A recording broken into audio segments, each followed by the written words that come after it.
honest, do I look French to you? I don't, right? Because I was just thinking, somebody, you know how I'm on the Tweety box every now and again? And sometimes I go on Twitter as well. So I'm on the... So I was on the Twitter and someone tweeted me on the Twitter that a clip of this show that they saw in France. It's a French talk show. And then so I looked at it and I'm like... And we took a little clip of it. Look at this, look at this. Bonsoir!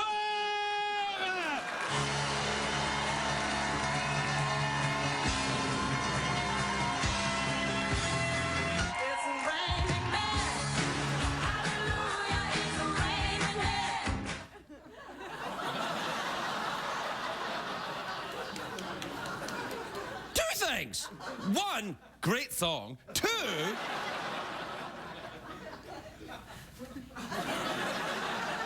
and it's better lit than this. And then I'm looking at it, I think, well, it's a coincidence. Surely, there's no way. I mean, it's just he just happens to have the same puppets as me and kind of do the same thing. Let me just look at the title sequence of the show next to the title sequence of this show. And so I did. Take a look at this.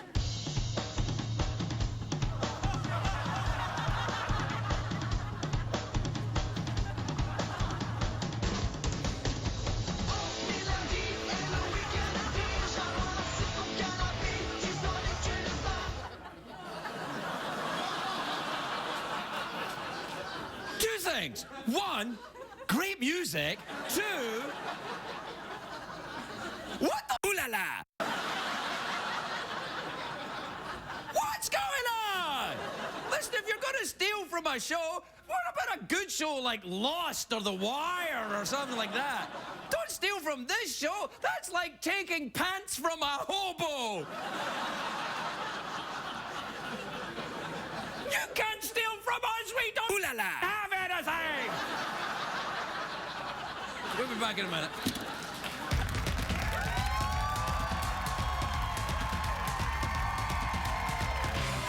The Late Late Show with Craig Ferguson, sponsored by T-Mobile. The new T-Mobile My Touch 4G has you covered on America's largest 4G network.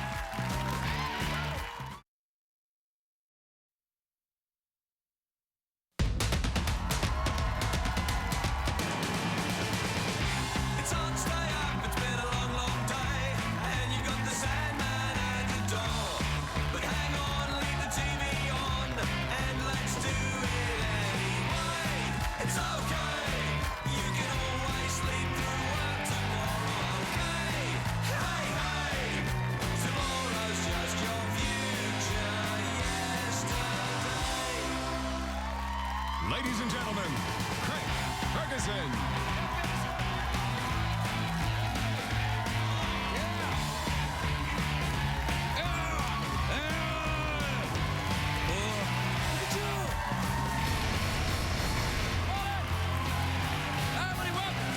Welcome to Los Angeles, California. Welcome to the Late Late Show. I am your host, TV's Craig Ferguson. Thanks, everybody. That's enough. Thank you. All right, quietly. Quietly now. Well, shh. No, silence, mes amis. Bonsoir. It was a rhetorical bonsoir.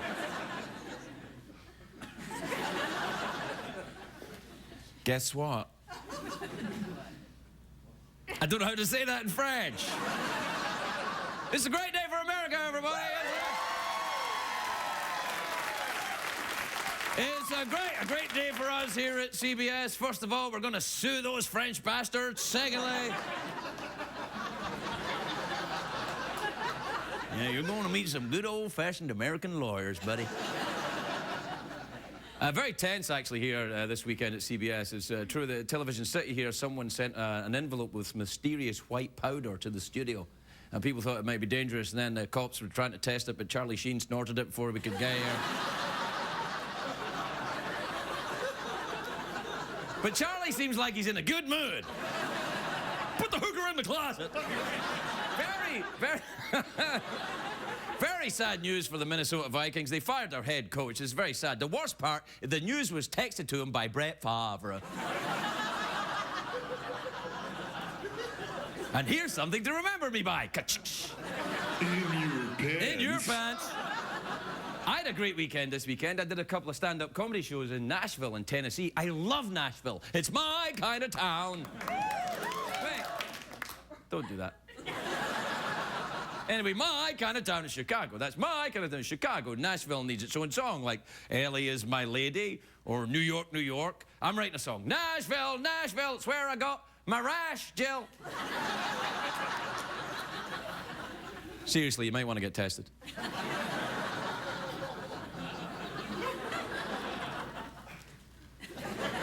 In your pants. Dans mon pantalon? In your pants. That's what I said. Anyway, if you haven't been to Nashville, you should go. It's the capital of Tennessee. So it's awesome. You got a map of Nashville? Yeah, there. Let's show you where it is. Nashville, Jersey, Mississippi, Bama, Narnia, right there. I had a blast at doing the stand-up this weekend, and when I got to the theatre, I saw this line around the block, and I'm like, yes! I knew right away I was performing next to a theatre showing the Harry Potter movie. That movie made so much money this weekend, my audience are the only people in America that didn't give a rat's ass about Harry Potter. Or, I suppose they could have seen both Harry Potter and me. You make it a double bill. First, the gay wizard with the enormous magic wand, and then Harry Potter. Love it. In your pants! In your pants. In your pants, Frenchie. In your pants. Anyway. Are you as turned on as I am? No. I'm talking about Nashville. I packed light for Nashville, just a couple of shirts, my ass-kicking boots. I made the boots myself. I won't say what I made them out of.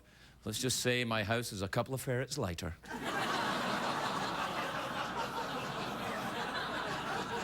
Do we have a recent picture of me with my ferrets?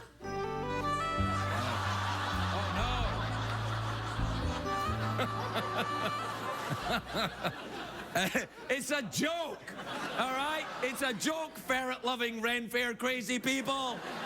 It's a joke. I don't have ferrets. I'm not actually French. My penis is actually regular size. One of those is not true. Anyway, I loved Nashville. It's a very glamorous city. There was lots of high heels and fur coats and big cleavage, and you should see the women, too. The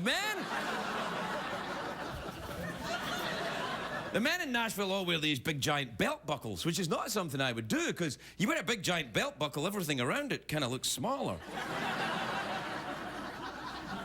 That's why I wear a tiny little belt buckle. Stole it from a midget. I wore it for 3 days before I realized his little hand was still attached.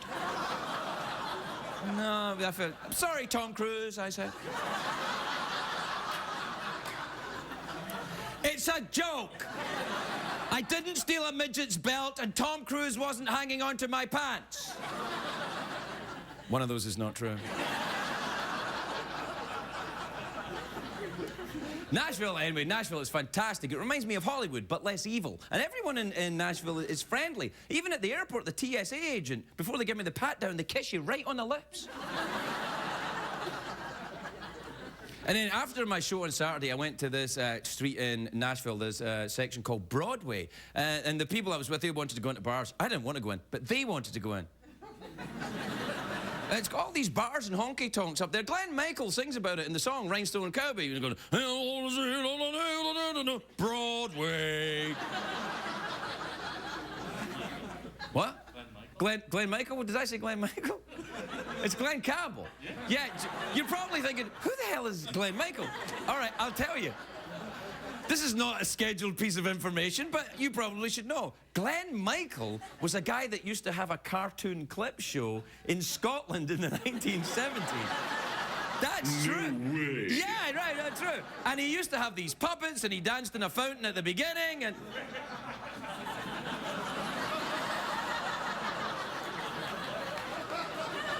No, that part's not... Well, one of those things is not true. No, No, but Glenn Michael he was like the Elvira when I was growing up, except he wasn't a woman and didn't have boobies, and but he was the, you know, well, one of those is not true.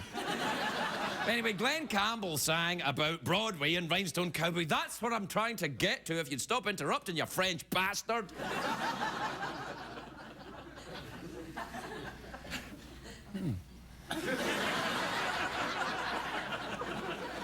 I'm having an awkward pause with myself. I've raged myself into quiet indifference. Anyway, I went to Broadway, and you know what was weird, though, about the Broadway with all these bars and honky-tonks? I didn't see any fighting. Like, people are drinking and getting drunk and running, but there's no fighting. They're listening to country music, about songs about fighting and killing and kicking on the girls and on the mud and the blood and the beer. But everyone was calm and polite. I had packed my nunchucks for nothing. By the way, packed nunchucks is what you get when you ride the mechanical bull in a bar in Nashville on a Saturday night. Oh, my. Oh, my is right. I'm still trying to coax everything back into its original position. Anyway, it's the commercial break time now, Jeff. Commercials, and just in time. That was kind of passive-aggressive. Do they have commercials in your native France? No way. I'm really incensed about this French dude, and at the same time delighted. It's weird. Isn't that the way with Frenchmen? They get you all not knowing what you think.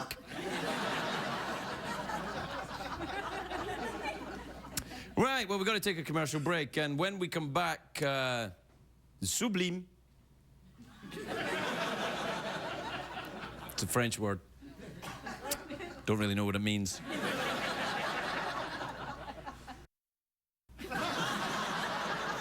In your pants. Yeah, I'm sure you can figure it out. We'll be right back.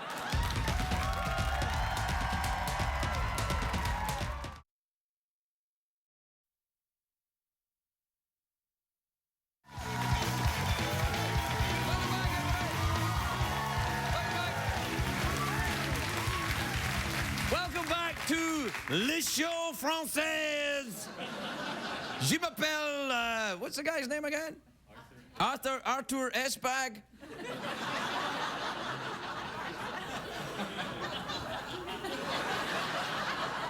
Anyway, my first guest tonight is a well-respected economist. He's an author. Actually, as I recall, he's also an attorney, isn't he? Isn't he a lawyer? Oh, this is gonna be good.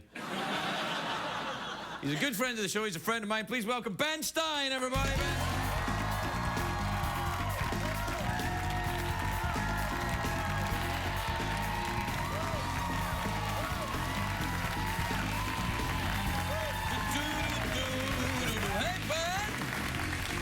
Buddy. Fine, how are you? You know, I'm okay. I'm all right. Comment ça va, monsieur? Don't speak to me in French, Ben. I'm not particularly enamored with the French right now. Well, I'm fine with most of the French. Just as one guy, I'm kind of like, really? Well, that's a clear, I saw it in the beginning. It's a clear theft. Oh, really? Is that actionable then? Could I maybe... I think it is. I mean, certainly if they did it in the United States of America, it would be actionable. Now, whether or not you can get jurisdiction of them in the U.S., I think you can, frankly, and I think What if I go in with a couple of guys, grab this guy, and we bring him back to the States to face justice? You don't need to do that. You can do that just by filing a lawsuit and having it served on them, but I'm not sure what your damages are. What would your damages be? Emotional damage. I don't feel like doing the show anymore. Well, you can get intentional and I think I got whiplash. I think I got whiplash when I saw it. I got whiplash. Yeah, I'm going to have to wear one of them neck braces. I think you could get intentional and negligent infliction of emotional distress. Yo, exactly what I was thinking. And you could also get probably violation of common law copyright. But again, unless you've been severely damaged in some ways that you're not quite right. Well, wait a minute. I'm just trying to get through the show, Ben. That is your name, isn't it, Ben? Unless you, for example, have lost a great deal of weight. I have lost a bit of weight. Look at my collar. I know. I think you have a claim. I think you have a claim. It's very upsetting. Do you know who I'm going to get? Who? The Accidentes guy. On the back of the bus, yes. Accidentes. He never loses. He never loses. houses. There are a lot of lawyers, and the ones on the back of the bus, they're the ones you want. Also the ones that are on late night TV, and also the ones on the back of the phone book. They're really, really good too. Did you ever advertise like that when you were a lawyer? Did you ever practice like that? I worked for the federal government. You worked for the government, did you? Yes, but I worked in intellectual property, so that's your area is intellectual property, and I strongly recommend you sue. There's not anything intellectual about this show, Ben. Yes, there is. It's very deep and it's very intellectual. Can I tell you a very funny story? Oh God, I wish you would. The show's falling apart. Oh, no, okay. It's a very funny show. I was flying back on Saturday from Seattle to LAX.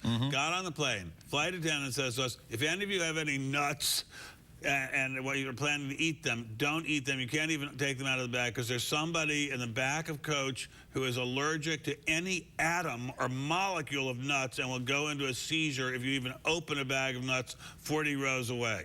Wow. I know. So I said, the woman next to me was a doctor, and she said to me, "That's impossible. That cannot medically happen." Right. So I called over the flight attendant. She said, "Yes, he could have a seizure, and we'd have to divert the plane, and I have to get home to my cat, my little man."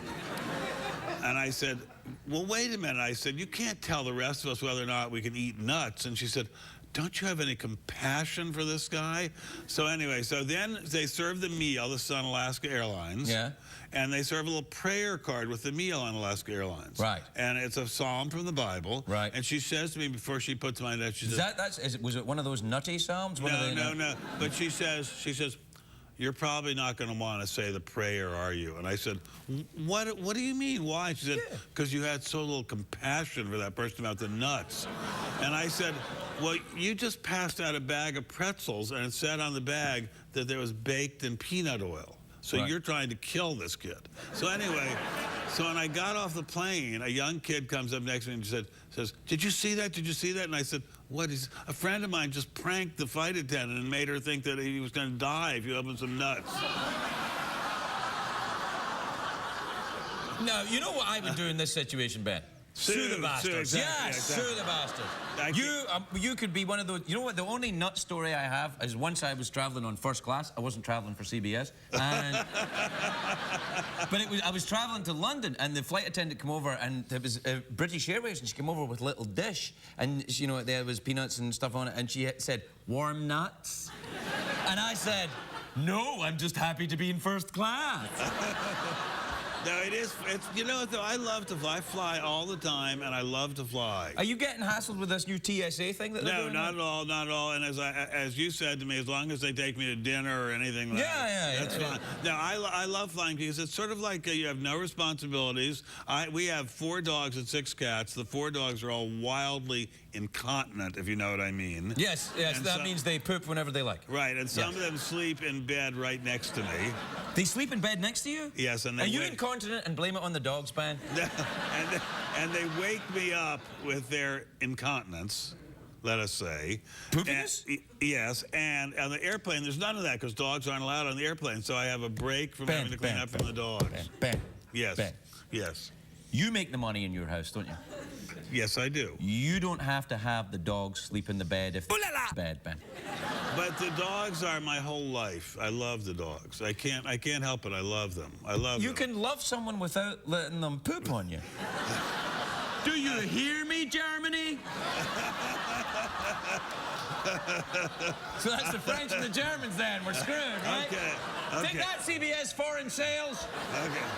All right, that's a deep psychological lesson. You can love someone without having them poop Absolutely, on you. Ben. You can love your dogs, but you can put up. Can I have my wife sleep in the guest room and then they sleep with her?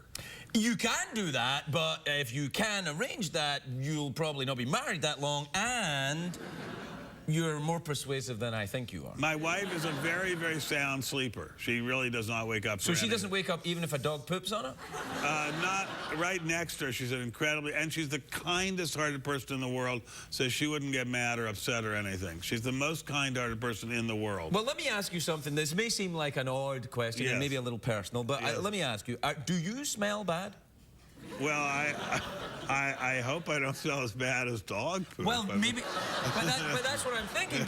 That maybe your wife, having got used to smelling you, has now become immune to all forms of scent, Well, and therefore big win for you. Well, right? actually, my wife has almost no sense of smell. So, like almost nothing can be smelled by her. I mean, you could throw up next to her and she would barely smell it. Sounds to me like you got the ideal woman there, Ben.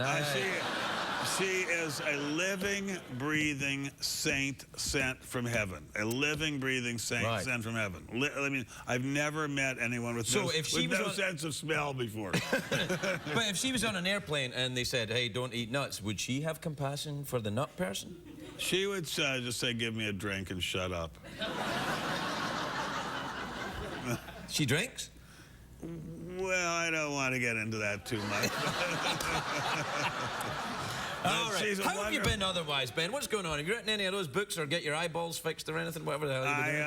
I've been very busy traveling all around. What do you do when you travel around? I give speeches. I speak at a lot of business conferences, speak at a lot of universities, speak to groups of investors, and they all think I'm terribly smart, and they listen to what I say. And I always say to them, I'm not really that smart. I just played a smart person on TV on Win Ben Stein's Money. Right. I'm not really that smart, but they listen to me anyway. Well, have you seen the economy? None of these people are smart either. That's the amazing thing. Oh, I know. Ben Bernanke, he's the head of the Federal Reserve. He's not that smart. Not that smart. Geithner, he's the Secretary of the Treasury. He's not that smart. That was a box of rocks. Oh, shiny! Yeah, I know. The people at the chairman of the Council of Economic Advisors, Austin Goolsbee, he's not that smart. No, Mr. Obama, he's not that smart. You can do it. None of them is that smart. That's right. You just to distract them, hold up a fork. And none of them ever has been that smart. I've been working in the White House and around Washington since the days of Nixon. That's a long time ago. None of them was ever that smart. Are you saying? No, wait. Are you saying Nixon wasn't smart? He was a lot smarter than Bush, but he. Oh, Ben, I think you just made your website hit right now. Even he wasn't that smart. I mean, if he was that smart, he wouldn't have gotten impeached and had to leave office. Yeah, well. I mean, none of them is that. If you think the government is full of brilliant, incredibly smart, deep-thinking guys, think again. Well, Ben, I don't want to rain in your parade, but I don't think anyone in the country thinks the government is full of intelligent, deep-thinking guys. Well, you know what? I don't think I'm not sure where, except right here on this set, are the deep-thinking guys. Oh, yeah. You mean Jeff Peterson? No way. Now, I don't. It's an amazing thing how few really tremendously smart people there are, and I every night. Think about this. Who in their right mind would go into politics? I mean, who? You have to be a total egomaniac. Yeah, absolutely. A complete psycho-egomaniac. Yes. You have to have very serious deficit of self-esteem. Mm-hmm. Need to have it made up for by people applauding for you and voting for you. Mm-hmm. And go on, I'm listening. Yeah. And you have to want to work for very little money and have people pry into your past and find out all kinds of dirt about you. This is what I do. Yeah, but you're fantastically well paid for it. These guys are not paid anything. Ben, I don't even earn as much as a Frenchman here. No, I bet you earn 20 times what that Frenchman earns. I better. Since you thought it up in the first place. Well, no, but seriously, I don't know why anyone goes into politics. It's almost a mental disease to go into politics at this point. I'd agree with you. It's sad, but on the other hand, there are other great jobs. I'm reading Keith Richards' autobiography. Now, guitarist in the Rolling Stones. That's a good job. That's a pretty damn good job. If you can get it, It's a very, very, very good job. But there aren't that many. I'd say Bob Dylan. That's a good job. That's a good job, Bob Dylan. Yeah. Being Mick Jagger. That's a good job. Mick Jagger's a good job. I was on a plane with Rihanna a couple of days ago. I was on a plane with. Oh, I hope you didn't eat nuts. She's very allergic to nuts, Rihanna. Oh my God, she went into shock. Oh, that'll be it. And also Katy Perry, she was sitting right across from me. They're very pretty. They have good jobs. You don't like Katy Perry? No, I like Katy Perry. Fine. I just had this image of you trying to be Katy Perry. It made me feel a bit sick. I'm not going to try to be Katy Perry, but I do think it's a pretty good job to be a gigantically successful singing star. You don't think so? Yeah, I suppose so. to be a person, Yeah, of course, I mean, an icon, to be a cultural. Yes. That makes sense because you are an icon. You get applause, and you get paid a hell of a lot of money. You can buy Bentleys and things. But Well, what's you the could point? you could buy a Bentley and look like a rapper. But my wife would crash it.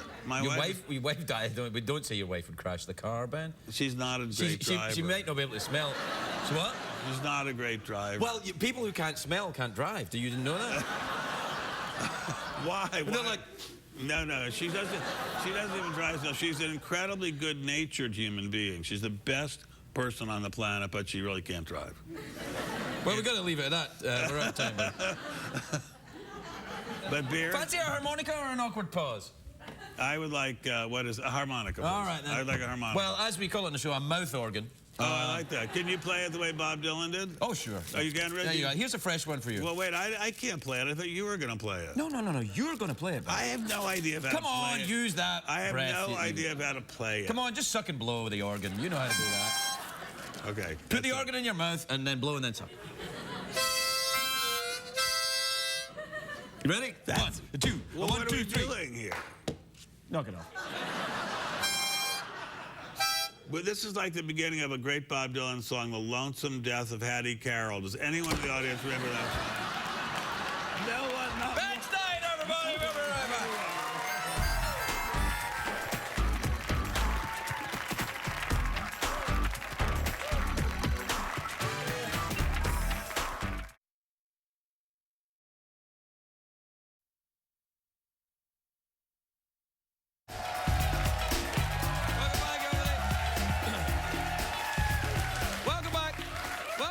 Big Monday show.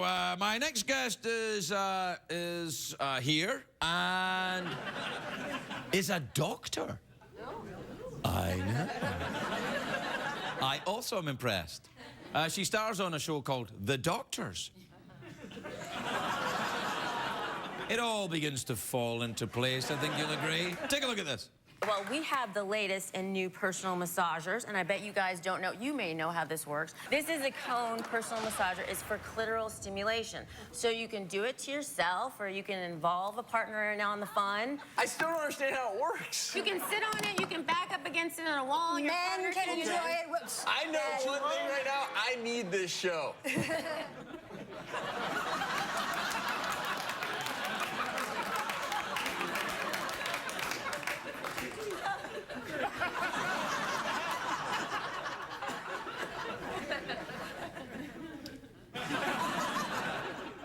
Doctor of what, I asked myself. Please welcome the lovely Dr. Lisa Masterson, everybody.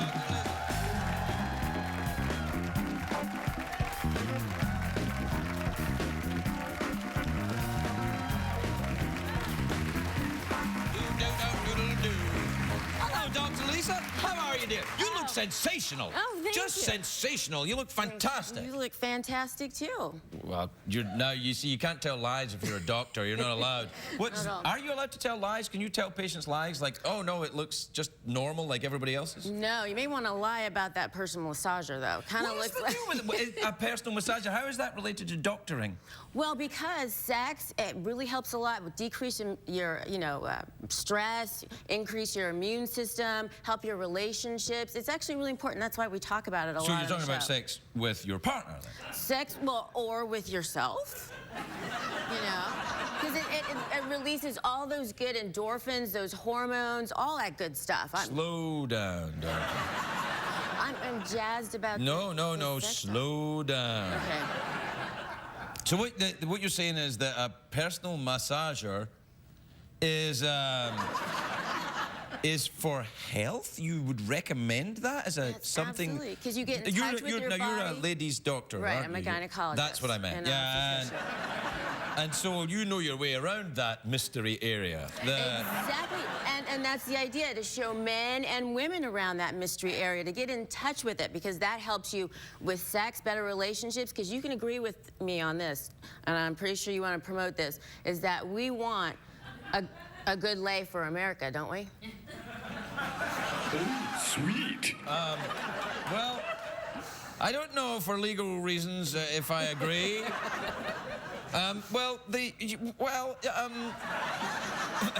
Look, I'm a Presbyterian, Doctor, and this kind of talk makes me a little uncomfortable. Well, it's about your private parts, and you know... Private parts, Your yes, private finally. Now there's a phrase I And you know understand. what I wondered about is if Jeff over there has any private parts. No, he doesn't. They're stuck in customs. So you've looked under the hood and they're back I wouldn't somewhere. look under the hood there. There's no point in, you know, rummaging around in a skeleton. Yes. Now? But if Jeff... No, not now or ever. No, now listen, no, let's get back to the personal massagers then. Now, Yes. do you possess one yourself? Are you wearing one now? Well, if I had that big cone thing, I think you'd know if I that was the actual thing. I thought that was the thing to cover it. I thought that was... No. That's it? That was actually The cone? it. Yes. You're out of your mind. a cone? Yes. There wasn't even any ice cream. It vibrates. We couldn't have the batteries. A on it. vibrating cone. A vibrating cone, yes. We didn't have the batteries, so you couldn't see exactly how it worked on the TV. We also had a hummingbird thing. A hummingbird? Yeah, which was a lot more fun, I think. Is there any other kind of doctoring that you do? Maybe, what about flu shots? Is it time? Yes, it absolutely is. Oh, it's time for flu shots. Everybody oh, needs God. flu shots. Should everyone get a flu shot, doctor? Absolutely everyone should get a flu shot. And should they get them in their penises or vaginas? No, you want to get the flu shot in the proper place, but it is protective for all areas. Can you get the You flu? can get flu down there? Yeah. Yes, you You can get specific areas of flu in your body? Well, they have their own types of flu. Yeah. Think about that one, because they can have congestion, runny noses in different areas.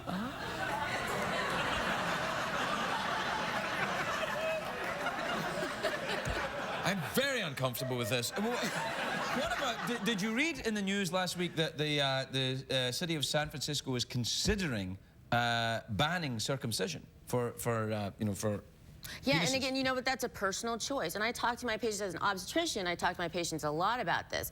And really, there's a lot of health benefits and some risk benefits, but it's really a social procedure. So you really have to decide, do you want your son to look like you? Do you know, is it a cultural thing? Is it a social thing? It's absolutely, and there's some health benefits, more for the lady than the man, but as far as decreasing STDs and passing on to, you know, other women, and HPV, which can cause cervical cancer, so decreasing STDs and cancers, all that good stuff. But couldn't you achieve the same effect by washing your pee-pee on a regular basis? You absolutely could. And we... So we're talking, you can have this chopped off or you can wash it. Your call. Exactly. It's a tough choice there, doctor. I don't know. But it is a personal choice. No, oh boy. And you know, it may... I'm from Europe. You know what I mean, Yeah, right? Yeah. and it may decrease the injuries you have in having sex. You know, 75% of I people... don't get injured having sex. What kind of sex are we talking about? you can get Sex rug injuries? burns, you can break your penis, you can... Break your penis? You gotta be careful. You can break your penis? Yes, you can. With real vigorous sex, you know. Oh, well, no, I'm good then. But still, You know. I mean, maybe if Jeff didn't leave his penis in no, cuffs... look, just forget Jeff. I don't look... Take that. You really can break your penis? Yes, you can, because you can break the ligament. And what would be the treatment for that? Well, you have to go to a doctor. And Yeah, yes, I know a doctor. absolutely. I wouldn't like, oh, my penis is broken. Oh, I'll get to it. Yeah. I mean, of course I'd go down there. I'd be like, Well, then... get me to a doctor. My penis is broken. Then you can't use it for a while. You have to take a penis That's it, vacation. just rest, just a Yes. penis vacation? That's right. Have you ever seen that movie, Penis Vacation? There's a personal massager in that. His name is Raoul. Doctor, I feel that I know more about the human body than I used to. Yes. Well, that's Maybe the I even idea. care to, actually. That's the idea, to get you more in touch with your body. You know, there's body mapping, so you can find out where all your hot buttons are. I don't know if I explained this to you. I'm a Presbyterian. We don't have hot buttons. We have shelving. Shelving. We used to have shelving on our body where certain areas where you can leave things. It's always on a penis vacation. Yeah. Well, no, it's not always on a penis vacation. But you have a mouth organ. Oh, yes, yes, I see what you mean, yeah. Care to... Oh, yeah. You're probably try pretty that. good at this. There you go. I can't get it out. The guys in the audience going, yeah! Grow up! How do you do this? I was thinking it, though. All right.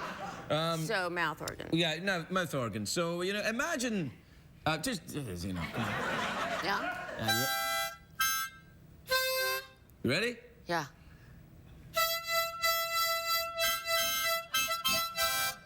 It's Jingle Bells, everybody! Dr. Lisa Masterson, everybody!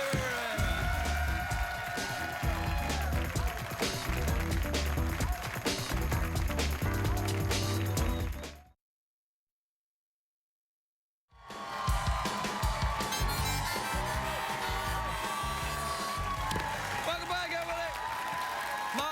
My next guests are an African and European trio. They're here to perform Julia from their debut album, Warm Heart of Africa. Please welcome the very best, everybody, the very best.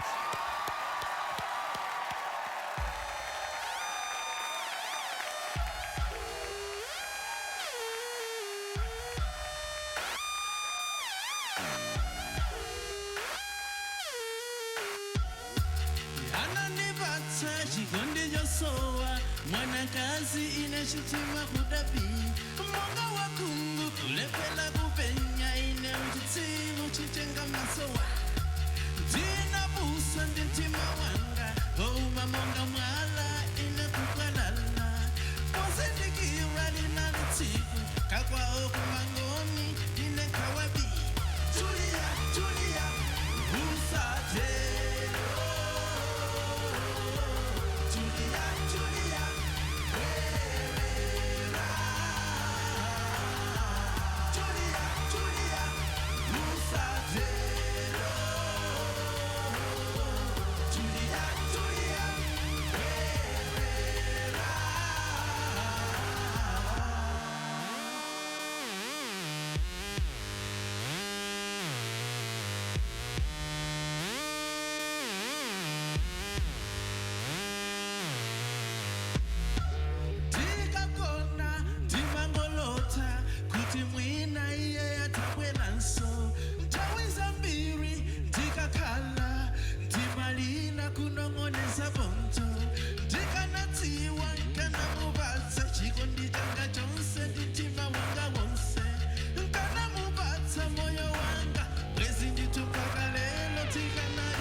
Tika pesa chikondi timatailira timaiwalansa kuti tatengo wapatali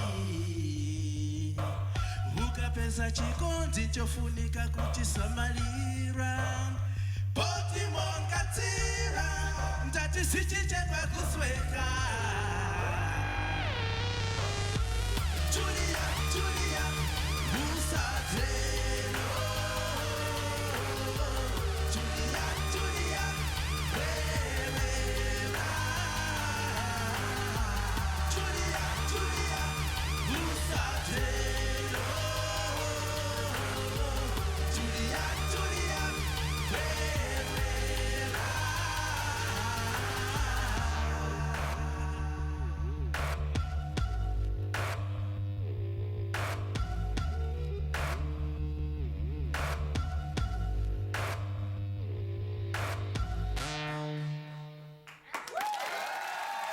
Thank you.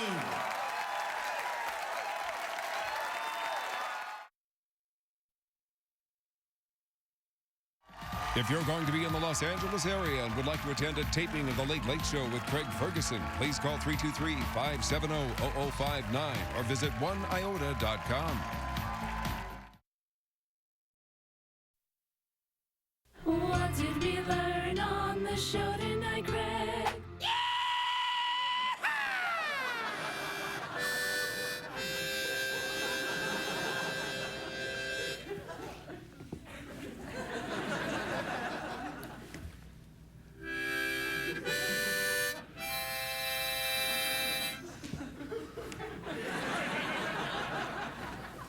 Sorry, I was told to finish up quickly because we were running over. And yet, I can't do it. Why? Because I'm a jerk. But I'm an American jerk. Good night, everybody.